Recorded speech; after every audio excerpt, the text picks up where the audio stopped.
What is up, everybody? Welcome back to another video. In today's video, we are back with another takeaways breakdown type of video. Now, this one's going to be a little bit, hopefully, on the shorter side, where it's not like the all-22 look where I show it on the full screen and we take our time working through each play. Instead, it's going to be a little bit quicker than that, as I will show the plays and talk through some of the key plays from this game. But I want to keep it a little bit shorter just because there's so much to discuss offensively, defensively, even special teams in this Lions ridiculous win over the Houston Texans, 26-23. To move to 8-1 on the season. This video is also being brought to you by BetUS, so use that promo code YouTube150 to get a 150% deposit match on your first deposit and 125% on your next two deposits up to $2,000.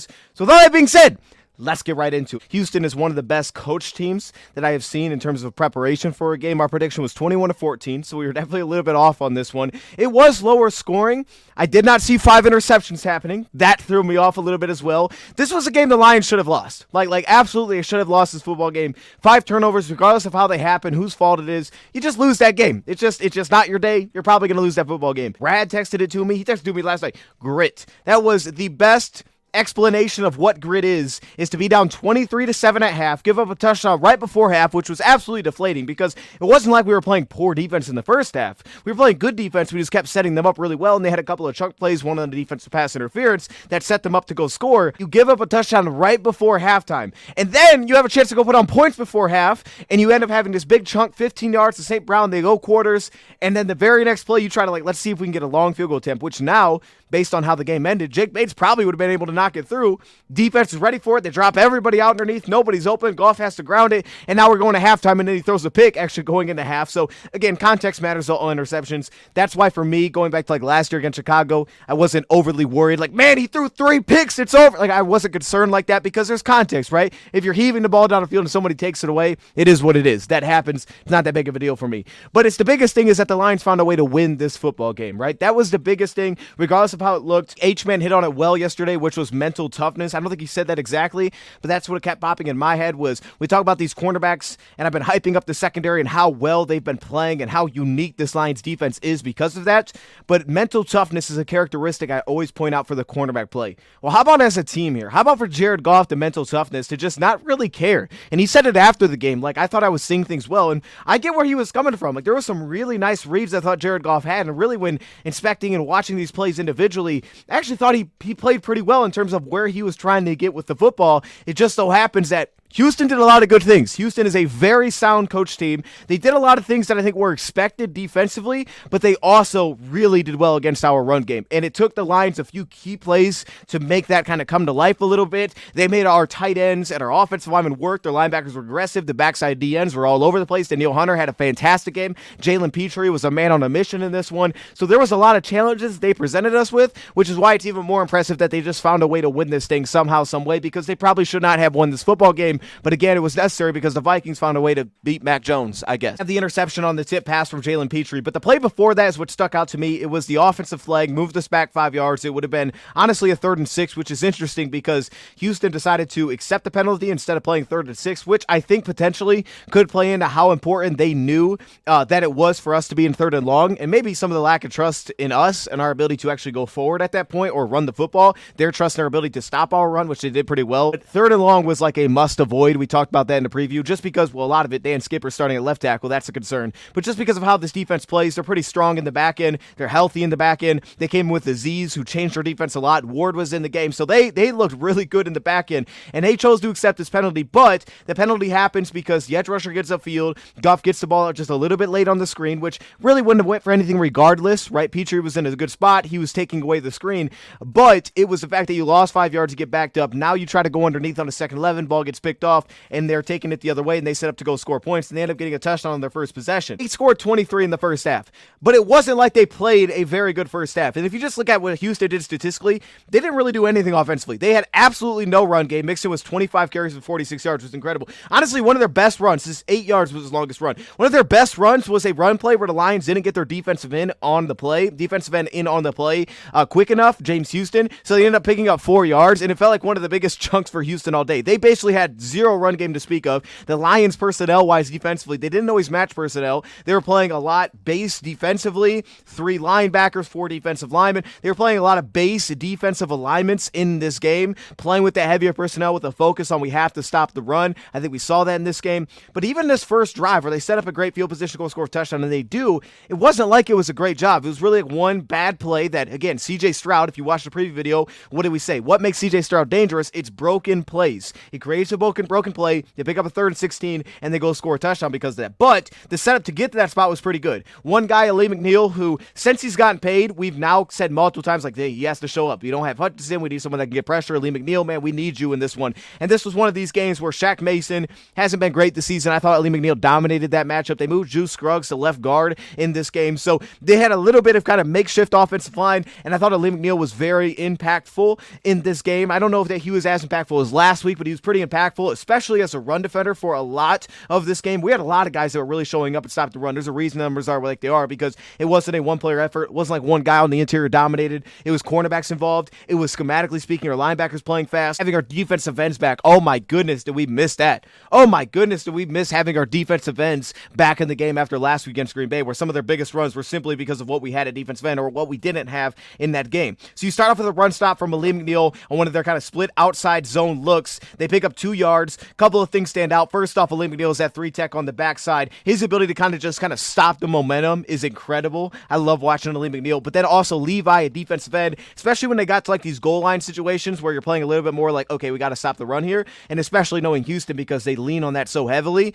To be able to put a guy like Levi, a defensive end, in those spots, my goodness, like this guy, Levi's found his spot in this defense. That's what I'll say. This every week now, got a home with the Lions. He fits into this defense. It's not awkward. He has a role in this Lions defense, and my goodness is he valuable, especially in those goal line spots defensively. Going to the next look, so now it's the 2nd and 8 spot, and here we get Carlton Davis with the tackle for loss. Carlton Davis, not only did he have 2 picks, but he also made tons of plays against the run in this game, stepping down. I love Alex on the spot, the read that he makes to step over the tight end who's kind of down blocking up to that 2nd level to step over the block. You have your guys like Pascal getting upfield on the tight ends, which we know that so much of what Houston does running the football was through their tight ends, so we had to dominate that matchup, and they did. Weird thing is, flip side, I thought Houston actually did a really good job against our tight ends for a lot of the game as well. A lot of times it's playing so fast that our tight ends couldn't get connection there. But Carlton Davis steps down, makes the tackle. Of course, on 3rd and long, they end up picking up a big first down by a broken play where CJ Stroud looks at Meek Robertson, plays the seam. It's a little sideline route that's just kind of sitting there in the zone window, and he walks over for a first down. And what was disappointing about this play is that the Lions going into a cover 3, a spot dropping cover 3 defense in a 3rd and 16 spot. You have Brian Branch kind of playing the sticks in that spot to give up that first down because Amik Robertson kind of just left his zone. He kind of walked out of his zone playing the seam where he didn't really have to. You have the cornerback playing the outside third, right? You have Brian Branch as that hook curl in that spot. He didn't need to, but he got caught watching CJ Stroud's eyes. CJ starts to step up. He creates a broken play. It was a great job by CJ to no look it, and he finds his man. He walks over for a first down. That was a frustrating one because you did so much good there that you shouldn't have given that up. You had the spot there. You just had to get to your spot, and it was an undisciplined play to not get to the flat in that spot. Also switch, the receivers off the release, so, mentally you're thinking, let's get underneath the one wide receiver. If you're that flat defender, you got to get underneath the one, right? And then kind of the spot dropping cover 3s. But in this case, with how they switched to releases, technically he would have had to get under the number 2 receiver, so that could also throw you off in that sense as well, as that you're not dropping directly under number 1, and we know teams run those kind of wrinkles, but still just not getting to that spot, and you allow them to pick up a first down, and of course that leads to their first touchdown drive because you give that up, and it happens on the 2nd and goal, which, give credit to Houston. This was like a perfect example of how good they are, how well they coach. And the Lions were playing this kind of bump man coverage where they were just bumping down the line of scrimmage with the motion. And this is one of those examples they got. Lions seemingly going into some man coverage. They bring Joe Mixon on the motion. We're bumping down the line of scrimmage, but it's not like a focus on we have to get over there because Joe Mixon is kind of slow playing and he's jogging over. You're thinking, okay, he's just going to offset and shotgun look. And all of a sudden they snap and they hit him with the jet. Pin block up there on Brian Branch, and they're walking into the end zone. It was a great play. Kirby was really the only guy that could help us over there. He tried to race over, just couldn't get over there fast enough. It was a great little design, and I was watching it live. We were just sitting there. I was like, that was sneaky. I see who said that was a sneaky play. So happens that they had a couple of those. Their other touchdown before that, like they had a couple nice little wrinkles in this game, and it feels like when you get to the best teams, that's what it becomes a real battle of. Like when you're getting these close games, especially in a game like this, Maybe it's not close. Lions don't turn the ball over 5 times. But the point is, when you get to these top-tier teams, it's about the little adjustments, about the little wrinkles, about something that you're like, oh, I never seen that before, that a team can throw out there that maybe gives you an extra touchdown. It's had plenty of those as well. From the running back screens when they were backed up, they leaned into the run after catch, which we also talked about in the pregame or in the preview video. Be willing to kind of live into run after catch opportunities. The Lions absolutely did that, and we saw what it turned into as they kind of worked their way back. A lot of it was screens, which again is something that we emphasize, like let's run some screens in this game. Did like what they were trying to do. So the first one, we get the shot play to Jameson, which credit to Derek Stingley, he covered this up well. They go to this quarters look, which again, let's go back to the preview. Our tendency sheet, what does it say? Well, it's 2nd down and 10, and according to our tendency sheet, and they broke these at times, but a majority of the time, we do these tendencies is for a majority of what I've seen. Majority of the time, 2nd down and 10. In that case, you're going to get a cover 4 look. You can see based on what I wrote. 2nd down and 7 plus, you're going to get quarters coverage. So what do they get? Quarters coverage. We also talked about in the preview, Kalen Bullock's aggressive. He's been aggressive. I said you can get behind Bullock. And they tried it twice. One of them was a pick. This one was incomplete, so I guess it didn't really work well. But I had no issue with it because you could see coming in like that's the spot you have to go at. I also love the fact that Jameson, who missed 2 games immediately as soon as he's in there, he was such a big part of this team. Mental toughness. Speak about that for Jameson Williams, right? To just stick in there, make some tough grabs. Like there is a trust with him. Interception where Goff got hit and it kind of hit his arm and it got picked off. It was almost a fumble. That was another play where he was going to try to rip it to Jameson. We'll show that play. He was going to try to rip the dig route to J-Mo. It just so happened that he couldn't get it off there, but it was the trust to be like, I'm firing that thing to you. And I think what we've seen now from week 1 to where we are now, there is a true trust in Jameson. Like when the play is designed for you, I'm putting that ball out there. I'm going to give you a chance. Now I thought this shot play, maybe a little bit late from Goff here, maybe a little bit underthrown as well. Stingley also just covered it really well because we got behind Bullock, but Stingley covered it well. Maybe Jimbo could help us a little bit more at the catch point, but I had no issue with the play design there. I think it made a ton of sense. And then to what Goff said, right? Because we like to put context to things. He said after the game, I thought I was seeing things pretty well. Well, you get to this 3rd and 10 spot. They go cover 3 into that kind of like that prevent look where they're kind of carrying the seams. And we showed the play that the Lions converted 3rd and 16 on this channel. I showed it yesterday as just kind of a clip on its own. This was the first 3rd down. It was the same exact coverage look. But what you saw in a play like this is even though it didn't happen, you saw the dagger on one side, you had the deep curl from Khalif. You could see that Khalif was going to open up on this play. And as Goff drops back, reading the coverage, to the top of this drop, you can see his eyes getting ready to go to Khalif Raymond. But as soon as he peeks that way, pressure's coming through, so immediately just like, I got to get the ball to my hands. So he checks it down, and you don't pick up the first down. That's one of those things that you don't notice when you're watching it live, like, oh, he saw it, and this he would have had his man on the line to gain. It just so happens that he couldn't get it off because you had some blown blocks on that side as well. So when he turns his eyes there and he sees that, he's like, I just got to get the ball in my hands, and he checks it down to Laporta. But that was a recognition of like, okay, he sees what they're going to, he sees what the answer was. Another run stop. They go to the counter inside zone run play, and you see Carlton Davis again with another run stop. You notice the Lions here on this first down look are going into that kind of cover 4 shell. Another thing that we anticipated coming in. I thought the Lions would play an aggressive kind of cover 4 to kind of try to squeeze everything, especially with the safety position. So here you get that kind of look. Carlton Davis again gets involved, steps down to the run game. Pascal handles the tight end position. You're able to get a stop inside the 10. And how about the goal line run defense? This is a huge stand for the Lions, and actually set up by DJ Reader, who I want to give some attention to because he's the guy that draws the hold on Scruggs on this to back them up, which ultimately holds them to a field goal because you do get that backed up. And you got to give credit to our guys that force those things. Jack Campbell also got in on this, his ability to hold his ground. Then you get them backed up. Okay, so now it's 1st and goal from the 13-yard line.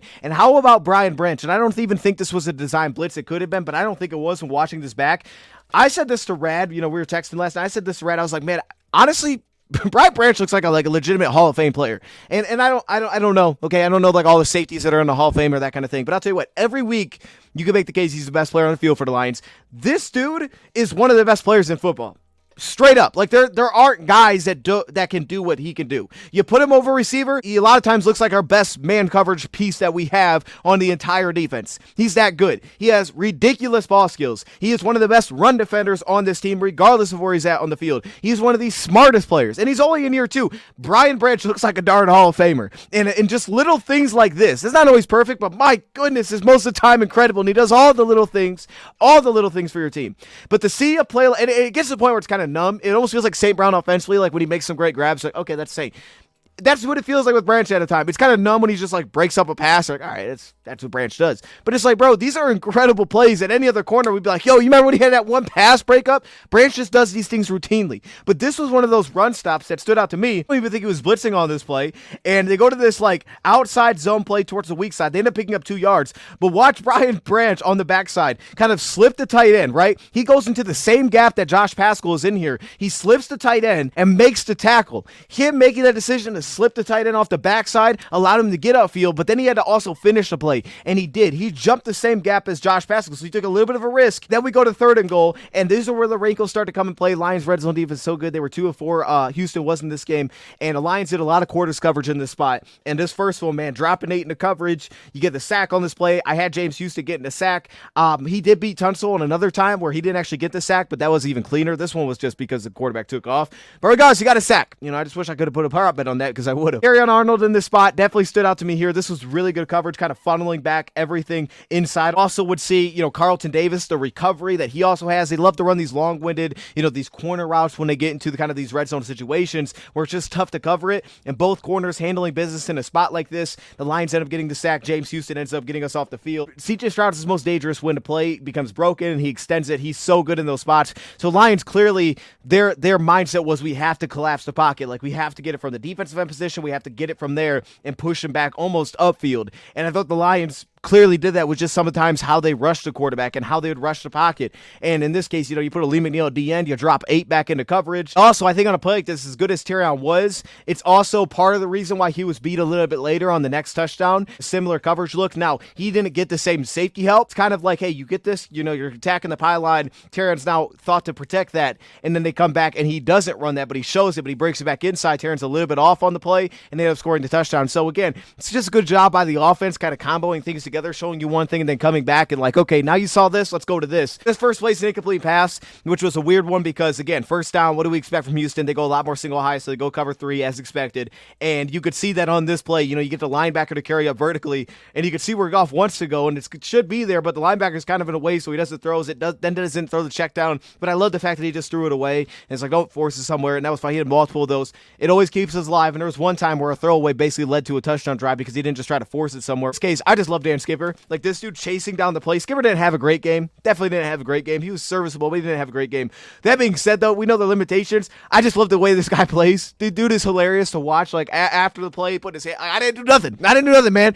But he plays with crazy energy. He's chasing down people. Like, I love watching Dan Skipper. I understand why the Lions love having Dan Skipper. Side down to Gibbs. You end up losing 6 yards on the play. Skipper with a blown block on the play. And you're in this 3rd and 16 spot, and it's the play that we showed yesterday. So I'll just throw in that clip now, talking through what the Lions did. But this was schematically something they had already seen. This was huge. 3rd and 16, down 10-0. You get off the field here. Who knows how this game goes? But the Lions convert, and it leads to their first touchdown. It was an absolute beautiful play design. And defense goes into the same look that they had ran before on a 3rd and long. This cover 3 prevent type of look. Watch how this is set up. So at the bottom, they're going to run a deep out with Saint. That's where Goff's eyes are going to start. That's going to pull the flat defender, but it's also going to pull the vertical outside corner. Then he's going to move his eyes back towards the middle of the field with Khalif Raymond, who's going to run the seam. Now, Khalif Raymond on the seam route is going to pull the hook curl defender in the middle of a cover 3 zone as Goff's eyes go there. But then you notice as the two pass it off, as soon as they do, Goff then no-looks the backside hook curl defender to then hit Jamison Williams, who's walking with the field, who holds his eye discipline, does not look back for the ball, so that Goff can no-look it, hold it, and throw it. As that defender dives, Jamo's going to walk right in front of that backside defender, but not look back for the ball until the ball is there, and Goff can no-look, and he's walking for a first down. See in a game like this where if the defense is showing you kind of what they want to go to and they're sticking to tendency and you know what they want to get to and they're sticking to that, you could see the Lions finding different play designs that would beat the coverage eventually. Sometimes they just didn't connect, sometimes they did, but the play designs were perfect for what this team did with this like switch cover 1 coverage, right, where they kind of play switch man and they take it away in the middle of the field. Or in this case, kind of that cover 3 look, so you kind of use Goff's eyes to no look it, hit the middle of the field, pull the coverage, and it's just those little things that the Lions do schematically, which kind of go, I think above a lot of times what we're even noticing. Speaking of that same drive, 3rd and 6, this is one of my favorites. So we knew that they ran this like switch cover 1 defense where they would really prioritize taking away the middle of the field, and we saw this when you watched the preview video. I showed like 4 clips of it, of them running this exact same coverage, and I showed the Jets having success against it. How about the Lions wrinkle to kind of beat this? So basically the inside release is going to be taken taken by the inside defender, and they kind of sorted out that way. Ended up just taking away that middle defender who's going to switch by just running kind of double routes, like whether that's a double post or a double dig. So they end up kind of like breaking the middle of the field. They take the inside defender out of the play, and then they use Jamison on the backside on the dig route to then kind of fly across the middle. Now he's open because that switch defender who's sitting in the middle of the field, who's going to usually step in the way of kind of the in-breaking routes. They do it for drags and crossers, and that's where they've had a lot of success. He's already taken out of the play because you kind of decoyed the first one, and now here comes J-Mo, and this was an excellent grab. But I mean, just look at the way they set this up. They basically delayed Laporta and then switch release with St. Brown to then take that inside defender. So they pass off to St., take the underneath defender, and then Goff can look there and hold that. As soon as the defender dives, then he can come back and hit the dig route. And then it's just about timing at that point. This one was a tad off, but you love the design. I mean, this was a ridiculous grab on a third down for Jameson Williams. But again, the confidence to do that, to run the route to him on the play. We talked about J-Mo coming in. I thought that he would have the better matchup for the most part. I didn't think Lassiter would match up with him well. I didn't think this would be a St. Brown game because I thought he'd see a lot of Stingley. But I thought Lassiter he'd match up with well. And then when they put their backup in, that was also a little bit of an issue, and I think we saw that as well.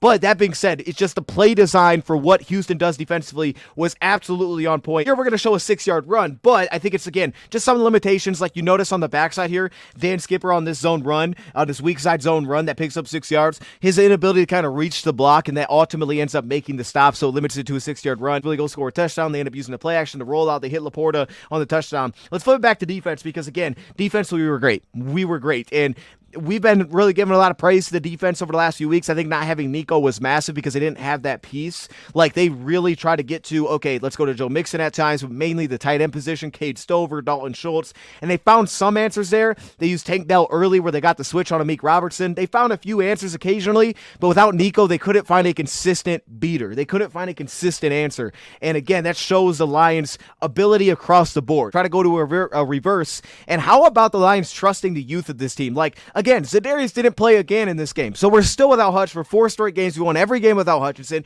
We are getting plenty of pressure, but it's also, I think, that the Lions have allowed the young guys to develop. Like, there's a reason that they're here. Like, there's a reason Trevor was here, and Trevor has been allowed to work it out. Trevor's become a really nice piece for us. It's not perfect, not always setting the edge incredibly well, but Trevor's been a nice piece for us. I mean, he nearly had an interception in this game, and they've allowed guys like Muhammad to really prove themselves and continue to get looks. They've allowed these guys to do that. Wingo, same thing. Wingo did some really nice things for us. Not always perfect, but did some really nice things for us. And the Lions have trusted the players they brought in. There's a reason they bring a lot of these guys in, and we're seeing that because they're getting opportunities. They're not rushing to replace somebody just because someone gets hurt. And a play like this, like, how about Muhammad? It's just like, you don't have to be dominant, but we need you time, but we need you to do your job. And here Muhammad, 6-yard loss on a reverse play because he plays it disciplined. He gets flat to the line of scrimmage. That's what you just taught on the backside, right? We talked about this coming in, like how much their tight ends are involved, the split zone looks, the motion. I mean, there was examples where they had like 3 guys working across the line of scrimmage. Where it's like, you're really putting us in a bind here. So we knew the DBs would have to help run support. Carlton Davis did that. But in a play like this on the backside, for Muhammad to come flat towards the line of scrimmage, allowed him to then get upfield and shut down the reverse. Rather than getting out wide or trying to work upfield initially and then getting blocked, he got flat. He was disciplined. That's what you're supposed to do. And he ends up creating a 6-yard loss on the play, getting the first down because they create a defensive pass interference where basically, you know, it was an underthrown pass, receiver works back to it, they get 41 yards. 0-yard run for Joe Mixon. They couldn't really kind of lean into that. Josh Pascal stopped through the tight end. Ali McNeil did his thing, you know, gets the blown block on Tunsil to kind of force this thing out. I just loved having Josh Pascal. Was so awesome to watch in this game. This man played incredibly well, especially against the run. And then on 2nd and 2 here, we started to see this, especially in the second half when the Lions started to really wrinkle their coverage, like, let's give them something different.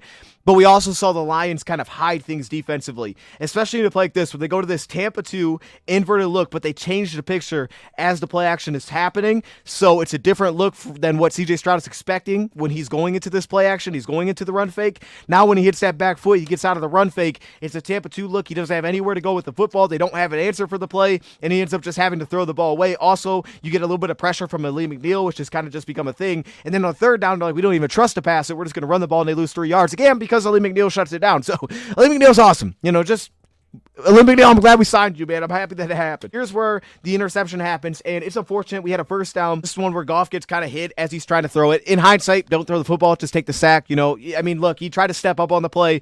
I thought, even watching it back, he was going to get it off. After he stepped up, it was like, okay, I can see why he tried to throw it. Goff has a little bit of a longer release. Here he tries to still throw it. Probably just shouldn't have. And even if he does throw this, I don't know how well this goes, but I don't have an issue that he has trust, because I believe if he's throwing to Laporta, I don't love this, but I think he's throwing to Jameson, because you could see where the safety's at. He's going to struggle to dive on the play. He's kind of opening his hips. He's going to struggle to play it and drive on top of this. And you could see Goff is seemingly looking over to that next level, right past Sam Laporta. We're going to hit this cover 3 attack. We're going to work it right over the middle field. We have Khalif working the sideline. We're going to pull the safety, and we're going to hit Jameson on this deep crosser. Now, it didn't seem like bad coverage on the play, but you could see what he was going to. Lions go 6 offensive linemen really trying to sell this thing, and it just so happens that you get a blown block. You end up getting kind of the weird strip type of fumble. In hindsight, don't throw the football. But at the same time, I could see like it was a razor thin in terms of getting hit in that spot.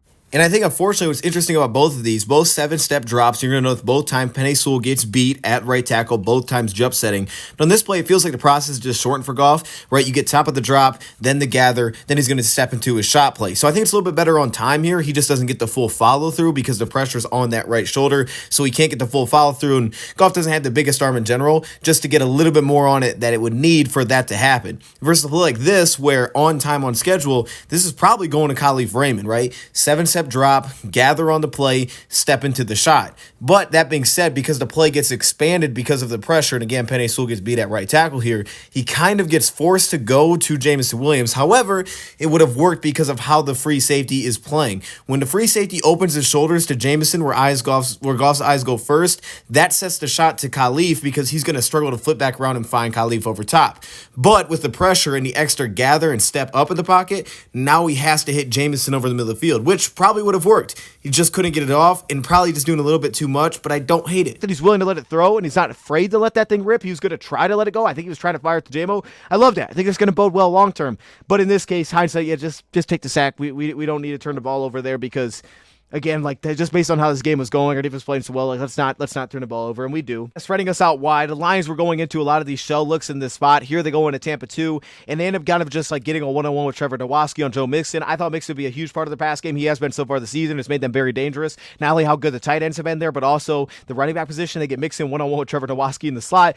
And I thought this was a nice decision by Houston. Like, the Lions playing this heavy personnel and not typically matching the 11 personnel looks from what Houston was doing offensively to really focus on stopping the run. To go 2 tight ends in the back and then put those backers into coverage, it seemed like Houston tried to do that kind of as this game rolled along, and they found some success and some not success. But in a case like this, getting us in the zone, they were able to pick on kind of the heavy personnel with their back. If anything, maybe they should have done this more with Mixon, in my opinion. Ultimately, Lions get the stop, and it starts with the run defense. They try to go pin-pull. Just watch Josh Pascal's effort on this as he's getting pinned down by the receiver. I mean, he just runs through the block over the play to end up shutting down this run for no gain. Then on 3rd down and 10, we end up getting off the field because, again, the Lions go back into that quarters coverage. It's really good across the board here. Carlton Davis late on the play. Terrion Arnold was also good in this spot on the play. And this was just a great example of across the board, everybody doing their job. Alex Anzalone underneath, like everybody covered this thing up incredibly well here.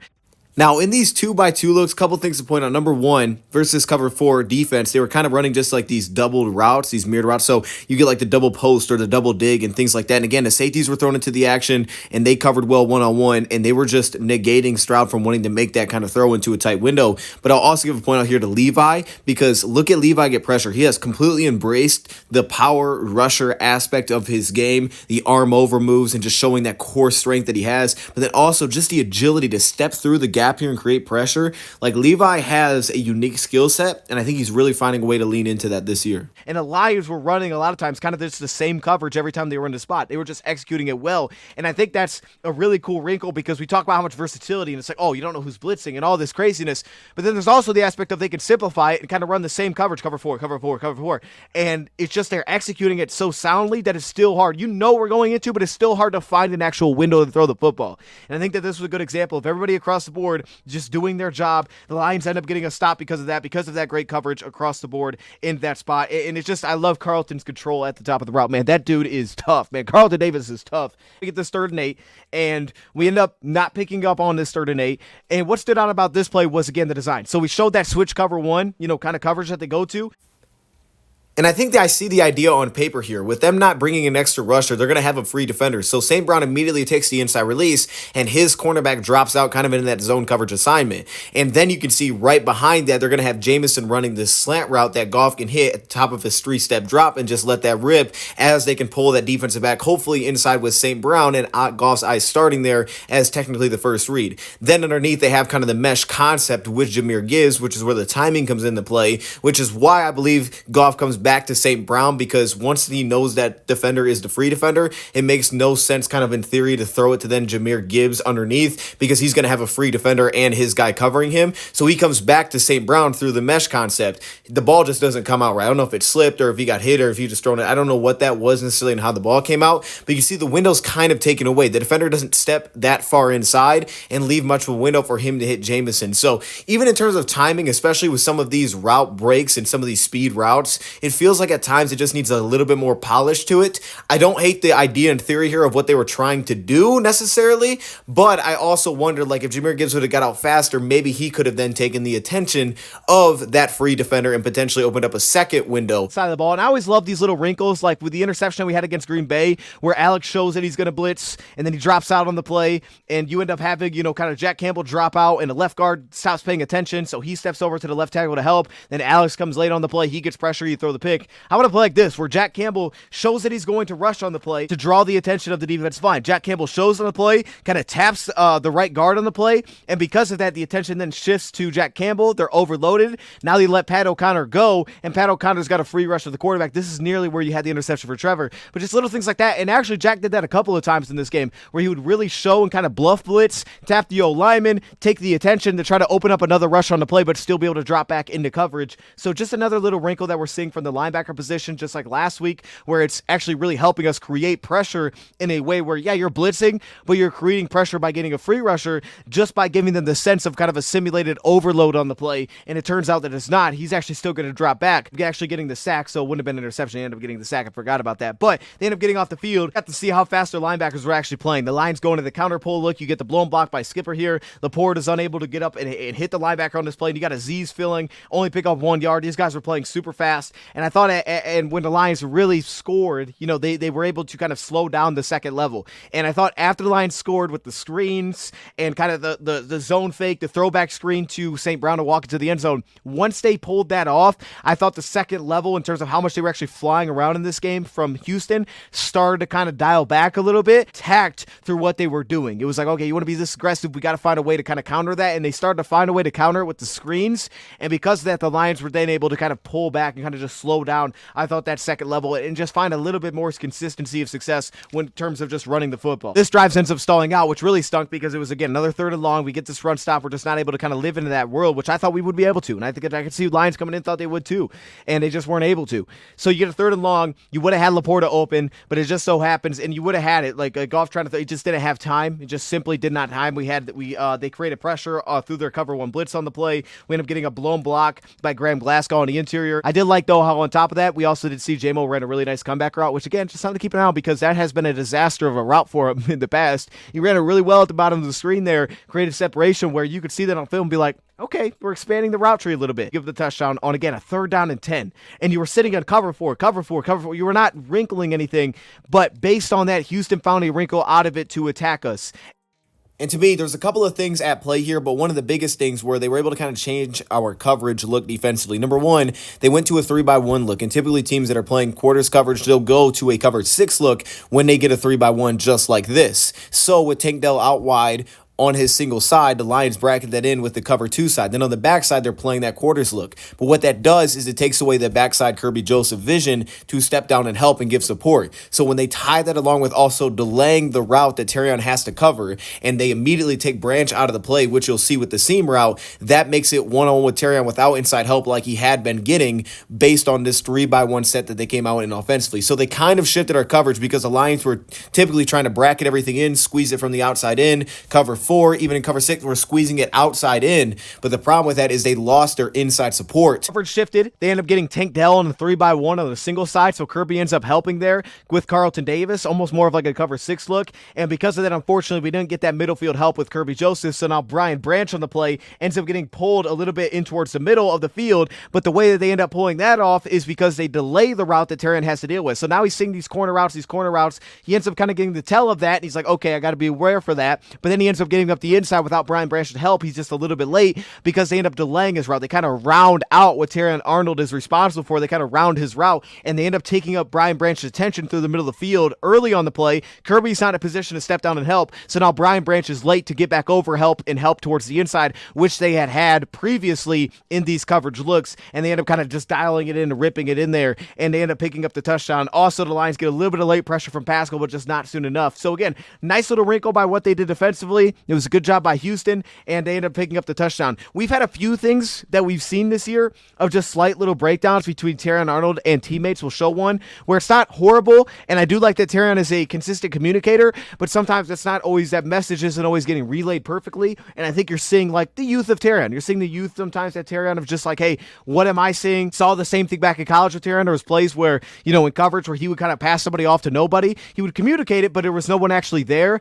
We've seen those things in college. We knew he was raw in that sense, and I think we've seen that a few times now in the NFL season where it's not horrible, but you'll get examples of like, okay, he's not really going to the right spot here, and he end up giving up a chunk, and we'll show you an example because of that. Moving on now to the third quarter after, just a terrible deflating touchdown to give up, and it was the response, man. It was the response, and a lot of it was about the defense. It was timely play calls offensively. We really didn't find a ton of consistency. It was Goff coming through when we needed to, but I thought it was great adjustments offensively and defensively, coverage-wise, and also some of our adjustments offensively to what they were trying to get to. Found timely plays to score, and defensively we were just shut down. We just shut them down. And it started from jump with the interception. Lions shift their coverage, going to what looks like more of a cover 6 look. You end up blitzing on the play, something that we had not seen to that point in the game, and Carlton Davis able to step down, drive on the pass. He was aggressive, and it wasn't that the throw was even that late on the out route. It was just that Carlton Davis was sitting on it. He drove on it. He picked it off, and I thought coming into the game, we had talked about it, like you had to be worried about the double moves, but I thought we'd run a lot of those cover 4 shells, and that we'd have to show some aggression to go jump those, and finally we did, and Carlton Davis jumps and picks it up. Ended up turning the ball over on a second down after a nice chunk run. We got things going. We got Monty on a 12-yard run, and it was, again, another cover 3 look.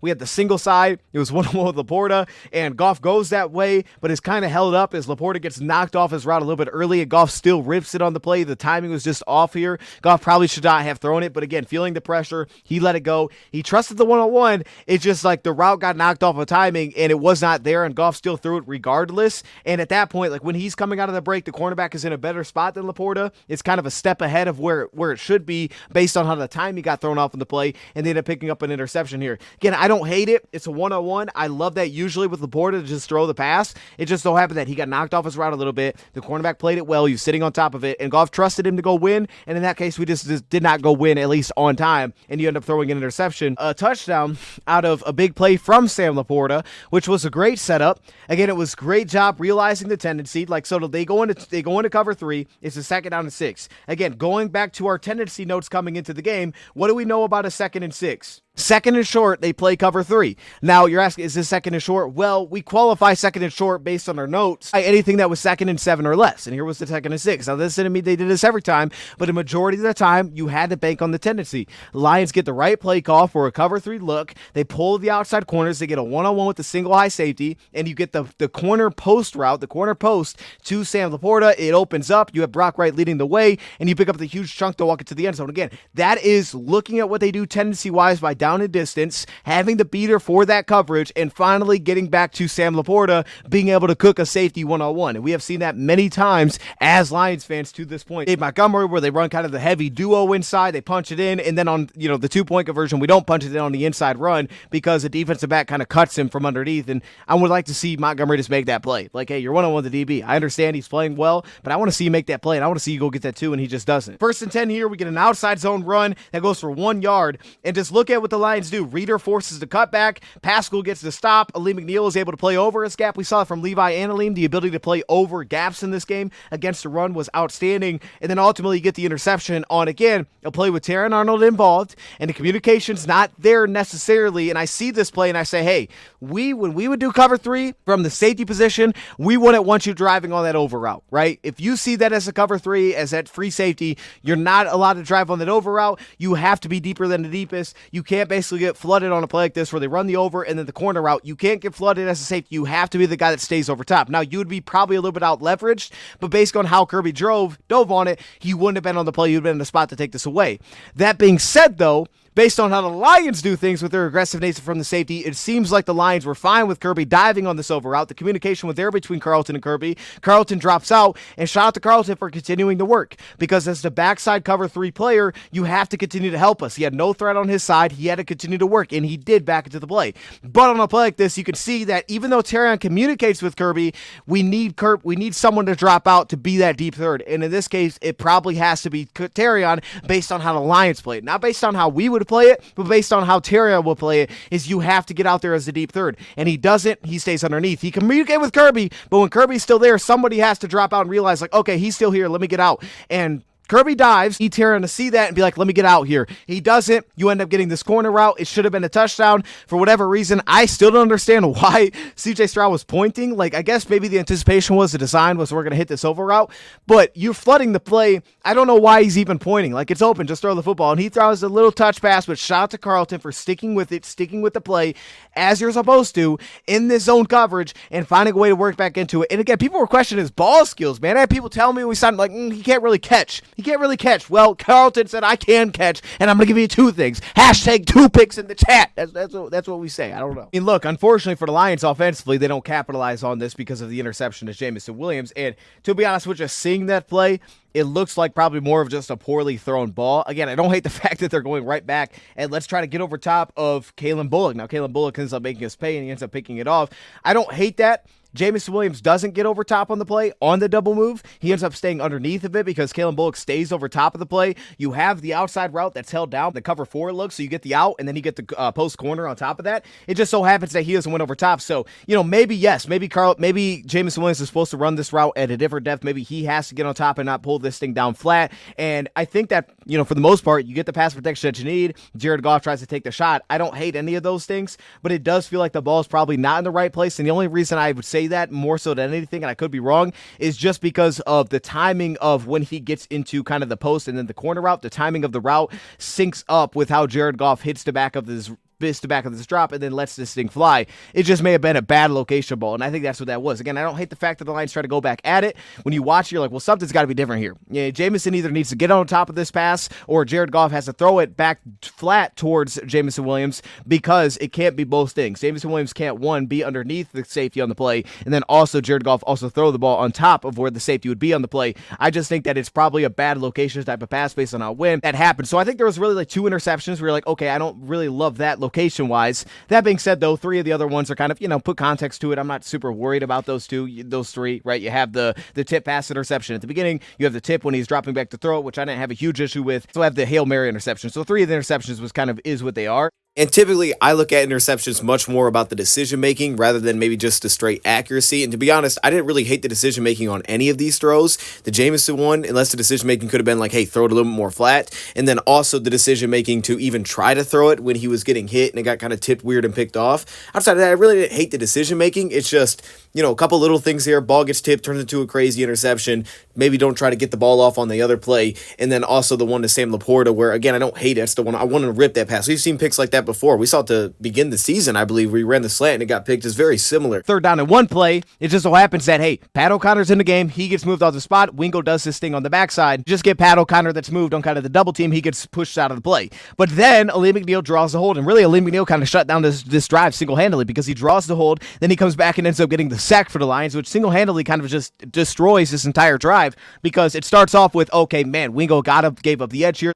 Also, notice this. This is a big wrinkle for the Lions in the second half. Now, we showed the interception to start the second half, but just keep an eye on this because later in the video, I'm going to point out a cover 2, and the Lions don't typically play classic cover 2, but early downs, they were showing cover 3 and cover 1 pre-snap, single high safety, roll down a safety to the box, and at the snap, they were dropping out, and they were able to go cover 6 or cover 2 especially, and that could allow these cornerbacks to be much more aggressive, take away easy access, and it was a really nice wrinkle from what they did first half. Complete adjustment. They're able to seal off Wingo, and they get out there, and Carlton Davis makes a good play for the Lions. He would have shut that down minimally. Love the way that Carlton Davis aggressively played this, but it just so happens that Aleem McNeil also drew a hold on the play, got upfield for the Lions, draws the hold, which is still a very big win for the defense. It's just as good as a tackle for loss. He draws the hold, backs them up, puts them in a 1st and 20 situation, which seemingly Houston was not very comfortable at trying to pick up these 3rd and longs either. They were really trying to avoid this with their offensive line with that, and also where they were at terms of finding answers to beat these things, and they were not feeling comfortable being in these spots either. On a 1st down and 20, Lions go cover 1. It's really nice coverage across the board by the Lions again in this spot. You have Namik Robertson, who's handling kind of the corner route. You have Taron Arnold, who's covering up the dig route really well. Aleem McNeil gets the blown block. He picks up the sack on kind of their play action set, and now again, they're backed up behind a line of scrimmage by a hold and then a sack, and all of a sudden they're in a 2nd and 31. And realistically, it's just incredibly difficult to get out of any kind of hole just like that. Fortunately, you get backed up because of a flag on special teams, which puts you back instead of being in a really good field position. You get pushed back, and this drive, as well as you have a really good wrinkle play to get you out of it, your run gets stopped, which ends up shutting down this drive. The Lions on a 3rd and 7, which is seemingly like, hey, let's get enough yards so that we can get in a spot to potentially go for it here, and that does not happen. And again, you trust your defense where it wasn't, you never felt like in a spot where you were rushed. The Lions really never got to a full-on drop-back passing mode, and it speaks to it here. The Lions weren't like, let's throw it 4 times. They're like, we still believe that we can run the ball. We didn't run well, so you're like, now let's punt it. And you never felt like you were in a, aggressive mode to the point where it's like, we have to throw it, we have to get a first because our defense might not get off the field, and we're worried that they're going to go get a 1st down and they're going to end this game and they're going to take off all this clock. We never got there. We trusted our defense, kept it back in our defense's hands, and they continued to get us off the field. Now, there was still good along the way to this point. The bad was, you go to an outside zone play, Gibbs only picks up a yard, and you end up getting a flying aggressive stop on the backside where Shane Zylstra's late, and here comes Devin White. He shuts it down. But then on the 3rd down, you have a beautiful play call, which is, again, sometimes you just need, and I think it was said even during the broadcast, your offensive coordinator have a really good play design. This was a fantastic play design because it wasn't a motion pre-snap. And again, defensively, what do they do on these 3rd down and 10 spots here in the 3rd down and 9? They play cover 1 defense. They did exactly that. They played cover 1 defense, and the Lions ended up picking up a big 1st down, and it was executed incredibly well because you get Sewell out there. You don't use the motion pre-snap, but you have Gibbs offset to the left, and at the snap, he rolls back around, and in cover 1, they just don't have enough guys out there to help, and you end up picking up this massive chunk play by Jahmyr Gibbs to kind of kickstart the drive. If anything, it kind of helped us flip field back once again, if anything here, defensively for us, because again, this drive stalls out by a 3rd and 7. You run this counter pull look, which on paper probably should work. It's a 3-by-1 by their defensive front. You run away from that, and it just so happens that David Montgomery gets kind of tripped up because Kevin Zeitler's pull was shut down by Danielle Hunter on the play. Good job by him, and you end up only picking up 1 yard, so don't even put yourself in a spot to actually realistically want to go for it on a play like this. A lot of these designs on paper did make a lot of sense. We saw them connect on a few of these runs toward the end here with some of their pin pull blocks and what they did schematically getting out wide, and this was definitely a Jahmyr Gibbs.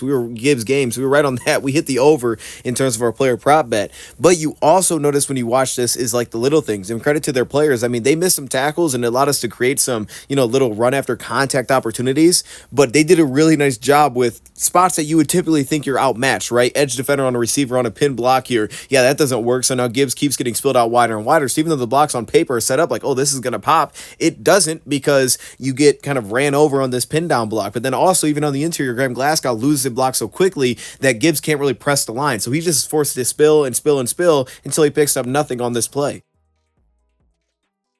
The backside, just look at the aggressiveness on the backside where Shane Zylstra's not in a spot to kind of seal off the block, and working all the way across the play is the aggressive nature. A couple of guys showed up for the Texans well in this game. The edge defenders were incredible against our tight ends and our offensive tackles, but then also, and that a lot of times was Nico Autry, and then also Tommy Togiai did a fantastic job on this job, making some good plays that maybe weren't as expected. And then finally, the aggression by the edges as well as the linebackers did a lot of good for them until the lines were able to kind of exploit that. That leaves leaves you to defensively. It starts off with a cover one blitz, and it is Jack Campbell who makes a great coverage play on the play. It's an incomplete pass. They were trying to find matchups. We're thinking Cade Stover one-on-one with Jack Campbell. In the past, maybe this works, but this is Campbell just doing a great job one-on-one. It's good coverage awareness, right? Alex steps down. He takes the back, so the tight end has to pick it up. On paper, you have leverage here. I can remember when Tampa Bay had this, where the Lions on paper, years ago, where we got leverage on Vontae David with Sam Laporte on a very similar running back goes to flat. They're going to switch that off. Now the tight end gets picked up by a linebacker that doesn't have leverage. So on paper, it's like this works. They trust their tight end to win.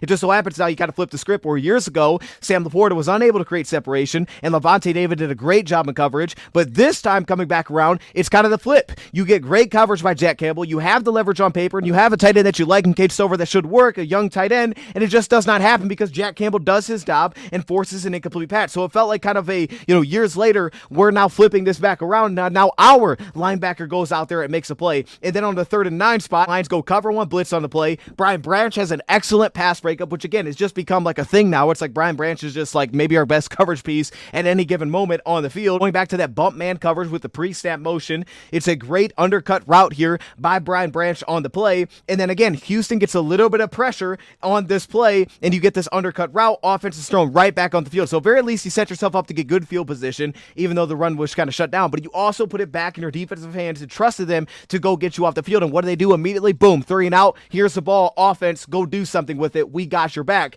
The mental toughness was there. The lock-in was there, and they never let the game get away from us. And that's why, to me, this defense showed that they are the best pass defense in football as of this very moment. Not because they have the best cornerback in any one time, but what they have is a incredibly versatile back end that the linebackers are making plays. The safety play with Brian Branch is just basically a cheat code because he can step down and cover your slot like nobody can, so it makes it very easy to disguise things. The Lions are showing that they have a back end that also doesn't have liabilities. Think about what happened when Kendall Vildor stepped in. Very place play, Vildor steps in for a banged up Carlton Davis. Immediately, the coverage is beautiful. Nothing's open on the play, and it's Kendall Vildor is covering a vertical route, and you trust him to start because last year he had to. This is where, to me, Jared Goff locked in. It's where we had good coverage beaters, and Goff saying after the game, I felt like I was seeing things well. As much as national media wants to mock it, oh, what does he talk about? He threw 5 picks. There's no content. You guys are giving no content to the situation. I thought he was seeing the field well, and it started right here, especially when there was good pass protection. On a 2nd down and 10, they go cover 3 defense. What does Jared Goff do? They end up creating levels. They create levels with their linebacker, and in a play like this, Goff saw it well because he looks at the levels route. He sees the seam being attacked by the tight end, by Brock Wright on the dig route, and right underneath of that, you run St. Brown, who picks up 9 yards on a 2nd down to 10. So again, we didn't become a full-on drop-back passing offense, but when we needed to, Goff saw the field well, just like this. He ends up giving a double take, like, okay, I'm going to look to the seam here, let me throw this underneath, but to make sure that linebacker is killed, I'm going to look back to the seam here and then quickly get it out underneath to St. Brown because we're able to recognize that the linebacker did drop and that the levels did work, and now we get St. Brown for a 9-yard gain. It's a 3rd and 1, and you pick up a 1st down because Monty's just going to go give you that yard, which is very close, by the way, because that's what Dave Montgomery does. Then to keep the drive alive, which was a very sustainable scheme on paper because David Montgomery and this duo and inside rushing attack was going to work on paper. We had talked about that. I thought the Lions would be able to live in kind of these outside zone stretch run plays. So it happens that they were not able to. They were able to get a couple down the stretch, but the duo and the inside runs would be able to be a sustainable and reliable path. And in this case, it picks up 4 yards, which is a good jump start to get us into 2nd and 6. Then Jameis Williams on 2nd and 6 makes one of his best grabs of the day, which was a quarters look once again. You sit down Jameis Williams. Ben Johnson's over there cooking up a great way to create spacing against their zone coverage by utilize the motion, the outside zone fake on the run fake, pulls that coverage. Goff uses his eyes to hold kind of the inside underneath defender by looking middle of the field and then firing it back to Jameis Williams. He's looking at the underneath zone defender of the middle of the field, and instead of staring at Jameson, he looks at him and then throws the curl route, which picks up a great 1st down, and you get a guy in JMO who got lit up on the play, but with his hands on a ball that did not come out pretty because Goff gets hit and he stays in there and delivers. Jameson Williams makes a big-time hands catch, which is the same thing that he did when he kind of felt like he arrived last year against Sanford in the playoffs. He did the same thing here. Big-time hands catch when we need it most. We trust him. He may not be thought of as that guy, but sometimes you got to do the dirty work. Just like Tim Patrick will out there and block, and Sam Laporta will as well. You got Jameson Williams who's willing to get dirty and say, you know what? I'm going to make an incredible grab. You see guys like Allen Robinson that are on this team who's getting no targets, but yet he's blocking his tail off for the Lions to find a run game when they start to kind of bring it to life. towards the end here, and they start to kind of gash a defense that felt much less aggressive because the Lions took advantage of their aggression on this drive, and we'll see it. Touchdown on the fake zone, back over to Amon-Ra St. Brown, 9 yards out. They bite down, and you got a walk-in touchdown for St. Brown. Then again, our defense, go make a play for us to get off the field. First off, how about the wrinkles again? A cover 2 defensively, but they show man coverage pre-snap. This is unlike the Lions to run this from a tendency perspective. Now, hey, CJ Stroud, what does he do? Broken play, gets his man open for 17 yards. But these were Stroud going above and beyond, and this is just not sustainable for a lot of teams to live in this world. And as a defense, if you can make teams find only big plays because of a DPI downfield and because of, hey, CJ Stroud broke it a little bit and he made something happen, that's the world that I will live in all day and night as a defense. And I'll trust that a majority of the time, that means we're doing a really good job defensively. And to start off with going into that cover 2 look, then you get him in a third down situation. A sack defensively by James Houston, who I told you guys in the preview, who's going to get a win. He was going to get under Tunsil's pads. What did he do? He did just that. That's why I was like, hey, if you could find a prop bet, I even said in the short, find a prop bet for James Houston to get a sack, do it. It happened in a different way than I expected, but when we needed it the most, he got under Tunsil's pads, and I told y'all I thought that would be able to happen, and it did. But also on that third down and 10, it's about the coverage across the board. It's a cover 1 robber on the play. You see Brian Branch, who literally does all the little things. All of them. We'll show another example when we need it most, and I'll show y'all. But on this play, Brian Branch in that robber roll is patient, sees the setup with the stack and the delayed, and it's like, oh, here they go. They're going to run kind of that delayed crossing route through the stack. They're going to create leverage. They're going to run away from everybody. Branch sees it, diagnoses it, and drives on it, and he's in a spot to go make a play if the ball was thrown, but it's not, and you get the sack on the play that was set up by James Houston. Offensively, you do enough offensively by getting your run game to life. St. Brown ends up dropping a little bit of a pass, so it's a little bit in front, but again, we expect him to make those plays because that's who St. Brown has been, and you send out Jake Bates for a 58-yard field goal, and I'm watching this as someone that was trying to help, guys learn how to kick field goals. I'm studying all the little details, and I watch a guy like Jake Bates, and I can't tell you, there's multiple times where I showed the guys like, hey, look at Jake Bates here. Look at how he's kicking. Look at the form. It is beautiful. It's beautiful, and everybody wants to have it happen. We're not having a Denver Broncos episode where guys are getting ran over because we're not prepared. Our guys were prepared, and look at Jake Bates' form here. I mean, everything across the board is beautiful. The hold gets down cleanly. You get a guy like Jake Bates who gets cleanly to his spot from the plant foot. He builds momentum through a 58-yard kick, which he needed to. Kind of the steps back in terms of the 3 back, 2 left. Everybody kind of does their own way, but he's much more left here. That way he can try to push it back right, being on the right hash. He does just that. He's a little bit more towards the right. He stays square, though, through the follow-through. He's not over here, he's not kind of trying to roll his hips to push it that way. He's square through the follow-through, and he trusts his back steps to get him in the right spot to make this thing happen. The lean through the kick, which is the momentum that he needs, and then you get great contact to the bottom right of the football. And, of course, a guy like Shane Gilster, who was laying excellent blocks in these spots, and you saw it at the end of the game when he was patient because the edge rusher started to peek out there like, hey, I'm going to get real wide, Shane. Open up. Go help on me. Then let our inside guy go make a play, and Shane was like, I'm not doing that. I'm going to stay disciplined. That's not going to happen. I'm staying inside, and we get the clean kickoff at the end, and we also get on a play like this by Shane Zilster doing a really good job at setting the edge on the field goal team. Shout out to him. Got to give him some love because he's out there making plays. An underrated play. Our defense showed up when we needed it most, and there's 2 plays that I want to show. First one is not a great defense play. It's back to what I said about, you got a young Terran Arnold, right? Defensively, we're kind of running this bump man coverage, and all of a sudden you get this motion pre-snap, and Terran, he communicates with Branch, but he's not the guy that should stay on the route. Hey, the motion's in a spot. You can get over there. Go bump out there, Terrion. But instead, he communicates with Branch like, hey, I got this route. You go take him. 2nd and 8, we give up 9 yards. But again, mental toughness. You got guys yelling at you on the sideline, but Terrion mentally is tough enough to say, that's not going to shake me. Yes, I gave up a play here that maybe I was supposed to be the guy to get out there, but guess what? When you need it most, I'm going to be back in the play and I'm going to make something happen. But you know who also made something happen? There's a couple things I want to point out because one, there's talk about, well, hey, Terrion got there early. Should have been a DPI. And by the letter of the law, from my understanding, that should be a defensive pass interference. But it also should have been a face mask on the left tackle, Larry Tunsil, for a guy like Houston who would have had pressure again on CJ Stroud after being forced to get to his second read, which is literally why we emphasize you have to be able to play man coverage, because if you can get quarterbacks consistently past their first read, you will get pressure. And we should have had pressure here because you got a face mask for the left tackle on James Houston that's not called. So missed me with they didn't call this. Well, they didn't call that either. And on on top of that, Brian Branch forces the second read. How? Well, watch this. You notice Stroud doesn't go to his first read and he has to pump fake out of it because Brian Branch jumps an angle route. This thing would have been jumped. It would have been picked off. Brian Branch jumps it. He forced him away from it, steps up, and it's a really good spot. You end up getting deflection from Alex Anzalone. And really the only reason there would have been defensive pass interference is because it was good coverage by Terrion to recover on this route that's running away from him that we've seen all year,